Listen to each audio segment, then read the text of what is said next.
How you guys doing today? We'll be reacting to horror stories animation. Let's see now. I am in my mid-40s. This is what happened to me nearly 20 years ago. One day I visited one of my friends at his apartment, which was very old and shabby. There was an entrance to an elevator in the center of the corridor. I can't remember well, but my friend lived in unit 701 or 801 on the 7th or 8th floor. So looking at the apartment building from outside the main entrance, his house was on the far left end. One summer day, my friend said he was alone and didn't have any plans. So we called two of our friends and had a drinking party. The four of us had been drinking since the early evening, and just before passing out, we all lied on the floor, turned the lights off, and started talking. While talking to each other, a beam of street light entered through the window and was shining on the ceiling. I guess the street lights on the first floor of the apartment complex were on. Of course, we were talking while gazing at the ceiling. All of a sudden, the white ceiling turned black, as if something covered up the light. At that moment, we looked out the window while crouching down. Someone with a creepy vibe was hanging on a steel bar outside the window. Since the light was shining from behind that person, we could not see his face clearly. Then, after making an unidentifiable gesture, he smiled, showing his white teeth, without making a sound. We were so shocked at that moment that we stopped talking and were frozen with silence. Suddenly, one of us picked up an empty bottle of wine and ran toward the window shouting, "Kill that bastard!" But the creepy guy had disappeared. After a few minutes, we went out of the apartment to see where he had gone, but we could not find him. We could only hear his stomping footsteps and assumed he entered the corridor and went down the stairs. Going down the stairs is the only way that stomping sound could be made. It sounded like he descended to the first floor and was walking around, so we followed down the stairs looking for him, but quickly returned to the apartment, still filled with fear. At first, we thought it must have been a robber or some crazy guy laughing in front of the window. But when we came back to our friend's house, we were all shocked. The distance between the end of the corridor and the window of our friend's apartment was too long for someone hanging onto the steel window bar to jump across. Only a crazy person would try and fall to their death. Ordinary people can't even hold on to the steel bar. We thought that maybe someone had committed suicide by jumping from the roof of the apartment and cut the steel bar while falling. So we went down to the first floor to see if the body was there, but there wasn't a single trace. After that experience, I never visited his house again. I am a 19-year-old male, and this happened many years ago when I was very young. To give you an idea of the layout of our house back then, the living room has multiple windows that directly look out onto the back garden. There's a big gate in our driveway to stop anyone from getting in. Next to the living room is the kitchen, which also has more windows, but also the back door. This will be relevant to the story. So my mother was completing the household chores as she does one day. I was sitting in the living room watching television on the sofa with my back to the living room windows. All of a sudden, I saw a figure reflecting off of the picture frame hanging on the wall opposite the window. I asked my mom if my dad was back from work, to which she said no. I'll never ever forget the look of horror on her face when I told her that yes, he was. He's in the garden. She looked outside the window and almost had a heart attack when she saw a scruffy-looking but fairly built man outside the living room window. This didn't seem to faze him at all, though. He psychotically smiled at my mother through the glass, and my mom asked him what he was doing on our property. He said nothing, with the same sadistic smirk on his face. She said that she was going to call the police, and what he said is one of the scariest things I've ever heard. He screamed at my mother through the glass that if she even got her phone out, that he would break the glass. She did not know what to do. She paused and tried to rapidly think of what to do next, how to keep us both safe. She wanted to protect me by calling the police, but she also didn't want him to hurt me if she did try to call them. As soon as he saw that she was terrified, he ran for the back door. Luckily, it was locked because my mom has always been a paranoid person, so she always locks the doors. He screamed at her to let him in, or if she didn't, he'd find a way in and kill us both. My mother told him to fuck off, which enraged him, and he pulled out a pocket knife and began bashing hard against the windows. I was still oblivious to what was happening, as I just thought it was my dad. I was very young. My mom frantically grabbed me, and I don't mean picked me up. She literally grabbed me off the sofa and booked it up the stairs. We were backing up in the upstairs hallway, looking for anywhere to hide, when my mom's younger brother popped out of his room with his headphones on. My mom didn't even realize he was home, and he clearly didn't hear the commotion downstairs because of his headphones. I'll call it! I'll call it! People. Anyway, since the guy didn't know my uncle was home, he kept yelling and telling us to come out and that it wouldn't be painful. My uncle told us to lock ourselves in the bathroom and call the police.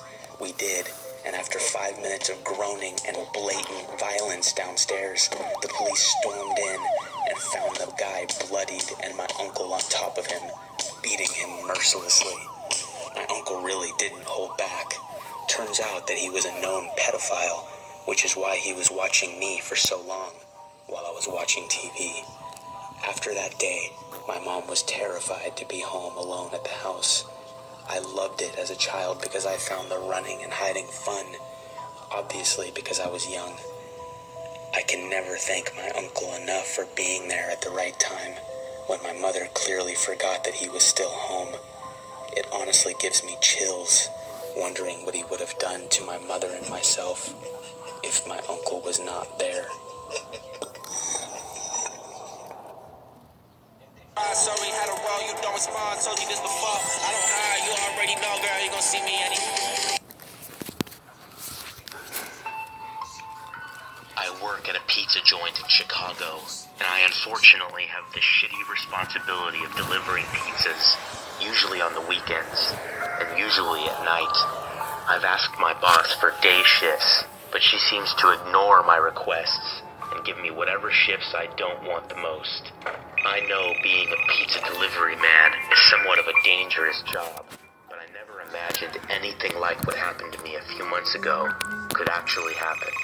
There is this one customer that always calls in and acts strange as hell on the phone. Sometimes he will just hang up on you. Sometimes he'll order pizzas normally, but make crazy sounds while he does, and then hang up. We've always thought this guy was just an idiot playing pranks. He would make really weird comments too, like, I want to order a large pizza with pineapples, mustard, and your skin. I'll never forget that one. We usually just hang up on his ass now, and we always know it's him calling because his number is saved in our system. So he called again a few months ago and ordered a pizza normally. No bullshit, no weird comments or sounds, and gave his address too. I thought it would be interesting to finally deliver to this guy, and when I drove up to his house, it was something you'd see in a scary movie. An old as hell looking place right on the line where we don't deliver, not in the busy part of the city where most of our orders come in. The house looked like it was about 100 years old, and there were no lights on that I could see.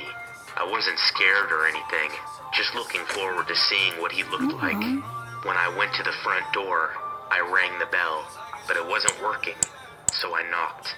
I realized I forgot the guy's soda, and and thought he'd give me shit for sure, or just freak out on me. Nobody answered right away, so I knocked again on this big door. He opened up after that second time. He was wearing this weird-looking mask around his mouth. Only his mouth.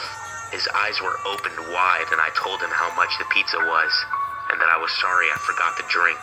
He looked down, I think, and then said, "It's okay," and then looked at me again.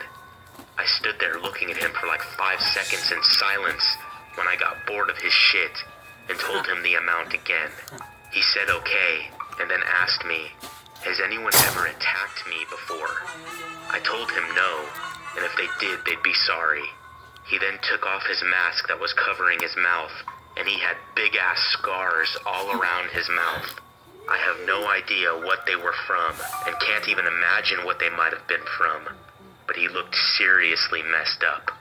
He smiled at me, and his lips were all cracked. I noticed he wasn't about to hand me some money, so I told him I was leaving.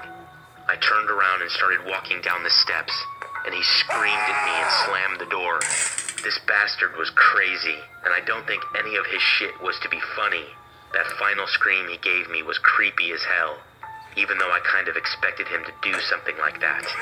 He has called several times since then, and we always just tell him now that he is on our no delivery list. He usually just screams and hangs up, or cusses out whoever is on the phone.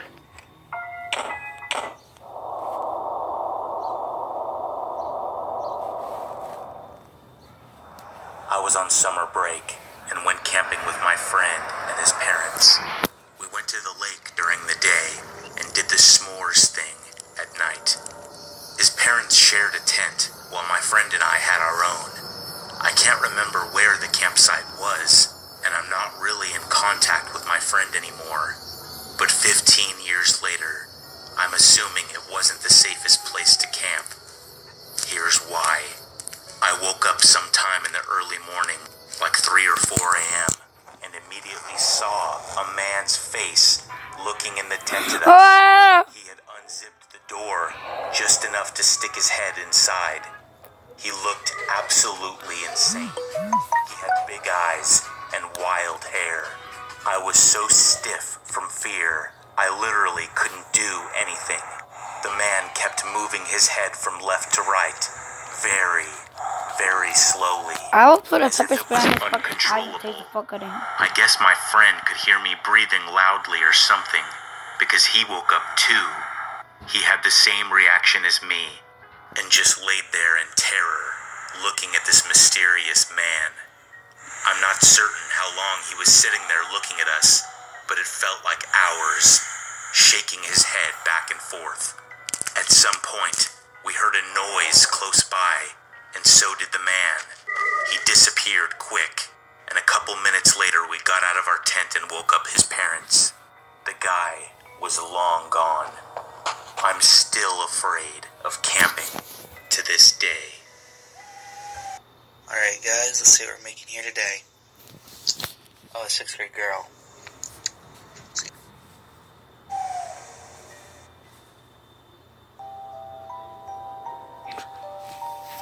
A few years ago, I was driving from Texas to Louisiana to help my dad move when I stopped at this tiny, crappy motel right off the highway. It was very late at night, and it was the only option I could see. I don't remember the person who checked me in at all. Ma, estoy sacando los vidrios de mi pie. Yo me saqué sangre. ¿Qué quiere decir eso, ma? ¿Ya va a llegar?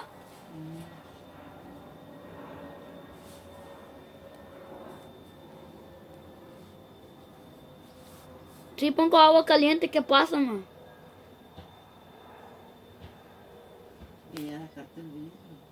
¿Ya sacarle? ¿Me lo puedes sacar? No, es que no tengo aguja. Aquí tengo uno. Ma, aquí tengo uno. Lo puedes usar. Ten, ma. Ya lo sacaste, quizás. No. Está sangrando yo. De mi pie.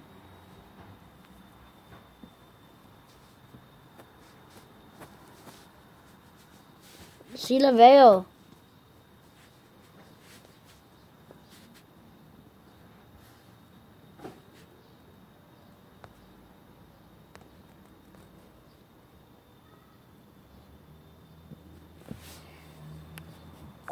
I was so drowsy I could barely keep my eyes open. All I remember is sitting on the bed, kicking off my boots, and noticing that my room was connected to another room. I saw that the lock on that door was turned to the right, which looked like the locked position to me, and I fell backwards and passed out on the bed. At some point, I turned my body and laid on the bed fully. I don't remember when or how long I had been sleeping. Then, I was awoken in the most terrifying way imaginable. A sharp object was stabbed into my back. I screamed and rolled off the bed. I looked and just barely caught a glimpse of what looked like a very skinny man with long, greasy hair run through the door that connected our rooms. I was taken to the hospital after I ran into the parking lot screaming, and the paramedic removed a letter opener from my back. I never returned to the motel, and I have no idea what happened or who it was.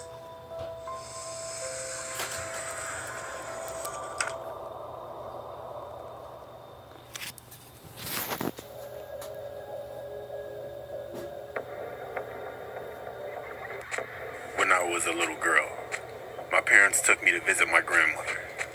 She lived in a little village in the countryside. Her cottage was very small and there was only one bedroom. My grandmother slept in one bed. My parents slept in the other, and I had to sleep on some cushions on the floor. We stayed there for a few weeks and I was troubled by terrible nightmares. Every night, I would wake up screaming. My parents tried to calm me down and asked me what was wrong. All I could tell them was that there was a man coming to get me. I can still remember the cause of my terror. Every night, I saw a shadowy figure emerge from behind the curtains in the corner of the room. He was a pitch black man. All I could make out was his silhouette. He was tall and he was hairy. I would watch in horror as he came crawling towards me with a sickening slowness. He came up to me and he whispered something in my ear. And just as I was about to scream, he would place a finger against his lips and whisper, "Shush, shush, shush." He tortured me every night to the point where I dreaded going to sleep. As time went on, he began to appear not only at night, but also during the day. One evening, we were all watching TV in the living room, and at some point, I happened to glance to my left. The curtain slowly drew back, and I saw the man standing there, staring silently at me. He raised his hand, put his finger to his lips, and whispered, "Shush, shush, shush." I let out a horrified scream and immediately told my mother what I had seen. She got up and went over to the curtains, pulling them back and forth, showing me that there was nothing there. But of course, by then, he had already disappeared. When the holiday was over, we went back to our apartment in the city, and the nightmare stopped. After that, my grandmother would always come visit us. So we never went to her cottage on a vacation again. As time went on, I stopped thinking about the man and eventually forgot about him altogether. One summer, when I was 13 years old and my little brother was 5 years old, we went to stay with my grandmother again. My parents were in the kitchen, having a cup of tea with my grandmother. They asked me to get my little brother ready for bed. When I was preparing a mattress on the floor for both of us to sleep on, my little brother was sitting on one of the beds. I noticed that he was being usually quiet. When I looked up, I saw that he was staring at something. "What's wrong?" I asked. Then suddenly he jerked his head around and looked at me, his eyes wide with fear. He looked at me, pointing at the curtains. The shush-shush man is standing there. Needless to say, my brother and I spent the night sleeping in the kitchen, and we never went to visit my grandmother's cottage again.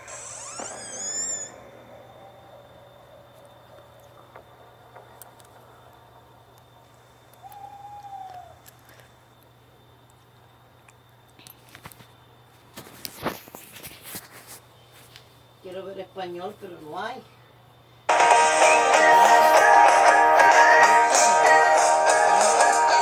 Alguien lo borró.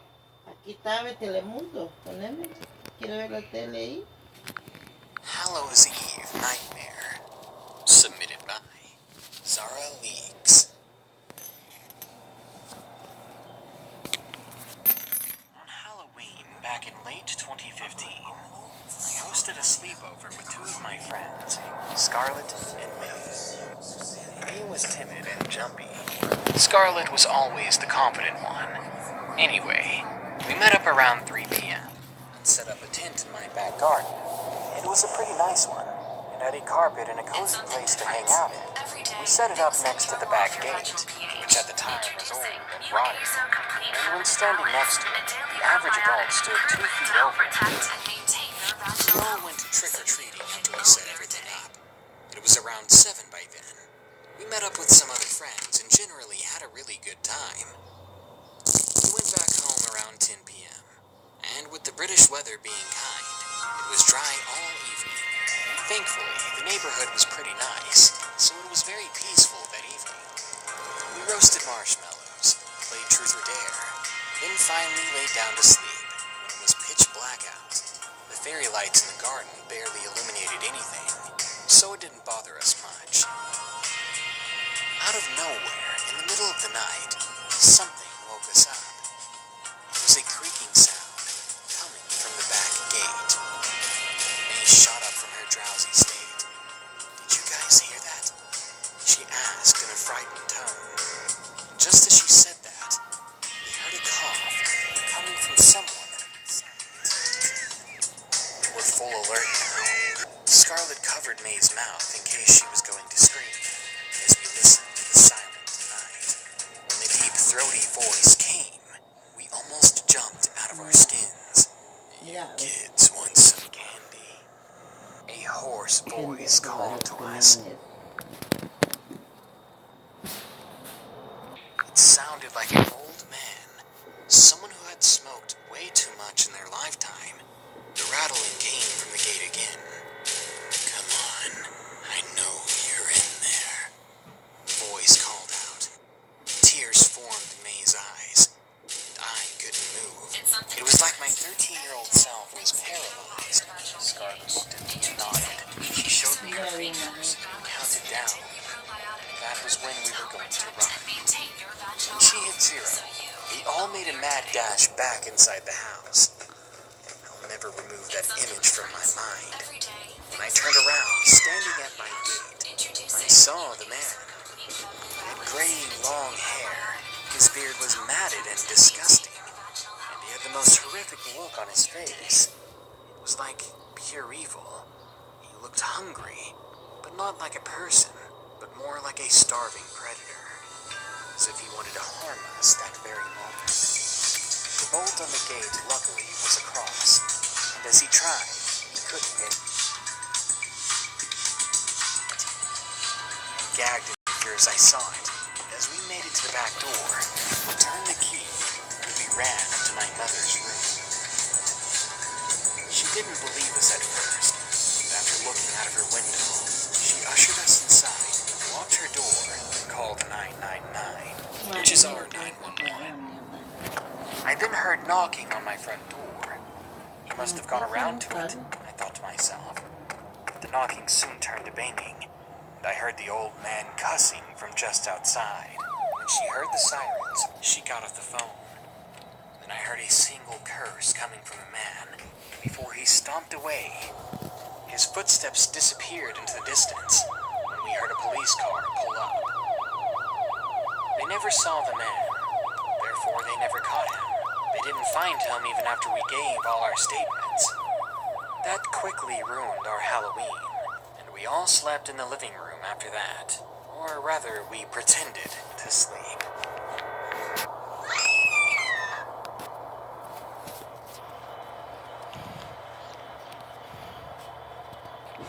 I was around 10 years old when this happened. Me and my two best friends and our parents were on a long vacation in Turkey in a very good and safe home. One night, Me and my two best friends, who I'll call Tim and Phil for this video, were staying at Tim's room in the Horor while our parents were in the Horor restaurant. The room wasn't bad. Actually, all of our rooms seemed safe.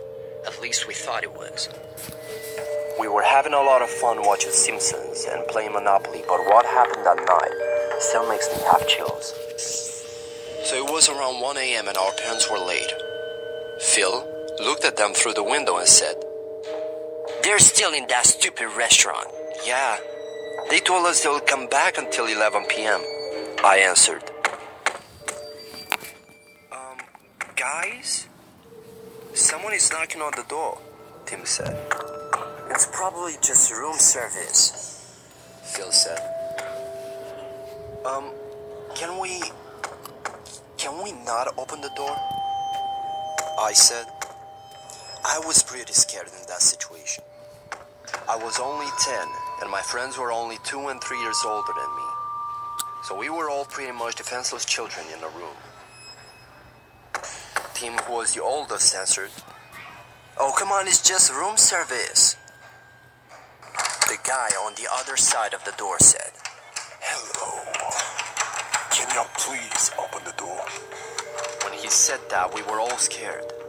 In a couple of minutes of silence, he said in a louder voice, "Open the goddamn door!" I started crying because I knew he was in room service, because if he was, he would have talked in Turkish. I was in shock as in that moment I realized that this strange guy is using a fake ID card to open the door. Tim grabbed both of us and we ran to the bathroom and locked the door. Luckily, the guy wasn't fast to get us. He was screaming to open the door. I said, "Look, a phone." Luckily, Tim's mom left her phone so we could call her if we needed anything. So Phil grabbed the phone and called his dad and told them the situation. And they came up to find the guy nowhere. They thought we were lying to them until the hotel manager showed them the footage. We found out that the man was stalking us and a couple other children. In a couple of days, police had finally caught him. He was a serial rapist and a pedophile. We were just lucky he wasn't fast to get us. I will never forget that night, as that was the worst day of my life.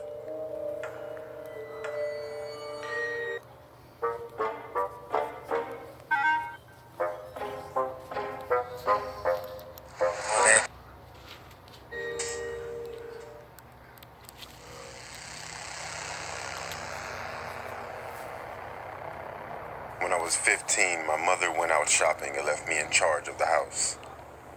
It was starting to get dark and I realized my little brother was nowhere to be found. I asked my sister if she knew where he was and she said he had gone to the park around the corner to kick his soccer ball around. I told her to watch the house while I was gone and ran off to the direction of the park. When I got there, I was surprised to find the park completely empty. I called out my brother's name, but there was no answer. I started to get worried, and all of a sudden I heard a faint muffled noise coming from my left. I turned just in time to see a tall figure disappearing behind a large fence. I sprinted as fast as I could. When I came around to the other side of the fence, I saw something that almost made me choke in horror. My little brother was being dragged down the alleyway by a tall man. I flew into a rage and tears of anger streamed down my face. I ran at him and he must have heard me coming because he turned around to face me and he dropped my younger brother. The tall man tried to grab me, but I was running at him so fast that when I slammed into him, it knocked him off his feet. He swore and tried to get back up, but I just started stomping on his face. Without stopping to ask questions, I picked my brother up and ran as fast as I could back to our house. By this time, it was pitch black outside and my mother was home. She was frantic with worry, and when she saw the look on our face, she realized that something bad had happened. As I explained, my brother and I started crying, and my mom gave us both the biggest hug ever, and she cried with us. Eventually, the police were called, but this guy was never found.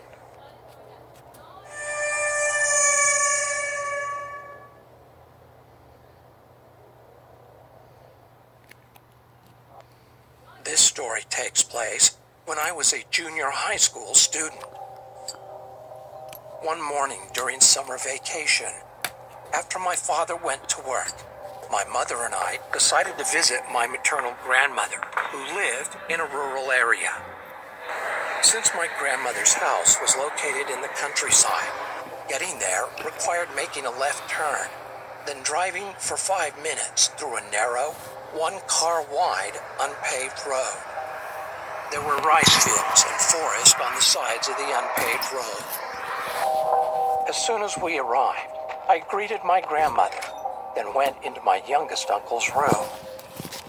I used to like visiting my grandmother's house because my uncle was a huge gaming fan, and his computer was much better than mine at home. So once I confirmed my uncle was at work, I turned on his computer and started playing Doom 3, which used to be the most popular game once upon a time. After playing the game for about an hour or two, my uncle returned from work. Upon his arrival, my grandmother asked him to take her grocery shopping, since my mother, my aunt, and I were visiting her house. So at about 7 p.m., they all drove to town to do some grocery shopping. I was super excited and waved goodbye to them. Since I think it is unnecessary to explain why I was excited, I'll just leave it. After enjoying about 90 minutes of free time, my uncle called. He said he was about to turn left on the road, but one of the front wheels was punctured, and asked me to bring him a new tire which was in the storage shed. As I said before, after making that left turn, it took about 5 minutes to drive through a narrow, unpaved single-lane road to see my grandmother's house, but it took about 20 to 30 minutes on foot. Now that I think about it, it was quite scary to walk on that road, especially at night. It had no streetlights and was surrounded by rice fields and forest. It was almost 9 p.m., and that area got quite dark at about 8 because it was in the country. So to be honest, I was really scared. But not wanting anyone to know I was a coward, I decided to go. I grabbed the tire, left the house, and started walking along the unpaved road. I could see my uncle shining his car's headlights toward me. That said, he was still quite far away from me, and the headlights looked like 2 big yellow dots. I was a bit relieved knowing my uncle and family were on the other end of this road, but the night was dark, which deepened my fear. You know, when you walk in the darkness, your eyes adjust, and you start to see unclear shapes. I felt like I could see someone standing in the rice field, and someone sitting down, resting his chin on his hands, and looking at me through the bushes. I broke out in a cold sweat, and held my legs to keep them from shaking. It felt scarier than being alone on a pitch-dark night, and because of the fear and the delusion I had created, I remember feeling really dizzy. After walking for about 20 minutes, I looked towards my uncle's car and realized I was nearly there. Feeling happier, I rolled the tire faster. I rushed to hand over the tire to him as soon as possible, but saw something in front of me. I wasn't sure what it was, because it was still a bit away from me, but it was something dark. Suddenly, I felt strange and slowed down. Since I wanted to determine what it was while still having some distance, I strained my head and neck trying to look carefully, but it was too dark. Although I was scared, I started to walk again, thinking nothing is going to happen because I have my uncle and family about 300 meters away. But when I got closer to it, I stopped because it became clearly visible. It was an old woman squatting with her mouth open, looking at the rice fields. I could only see the side of her face, but my whole body shivered because her blank facial expression with her mouth open was now clearly visible in the darkness. Without realizing it, I walked really close to the old woman. For reasons I don't understand, walking by without saying anything seemed even scarier, so I started talking to her. With a frightened voice, I I asked, know, my dog. "Excuse me, what are you doing here at night?" But she did not respond and kept looking at the rice field. On the verge of crying, I shouted, "Excuse me." She then looked at me, and I felt my heart tightening. Even though it was dark, I could clearly see she had permed white hair, and I could only see the white parts of her eyes. The scariest thing were the huge wrinkles and stains covering her face and her wide-open mouth. I felt strange, like I was going crazy while looking at her. I had eye contact, but was looking down while she was looking up at me. After a few moments of eye contact, she turned her body toward me. Oh my gosh, I thought she was sitting down, but realized she had no lower body. She only had a torso and head which was supported from the ground with 2 arms. A flood of thoughts crossed my mind, but I remember thinking, there is Satan right in front of me. I felt like she was going to run into me with her 2 arms if I didn't move, so I grabbed the tire in my arms and sprinted with my eyes closed tightly. Without remembering how long I'd been running, I suddenly felt relieved. It was the next morning, and I was in my grandmother's room. When I asked my mother what happened, she said she was waiting for me in the car and saw me sprinting with my head down, holding the tire in my arms, and suddenly fell off the road, causing my family to come out of the car shocked. Lolita! After listening to my mother,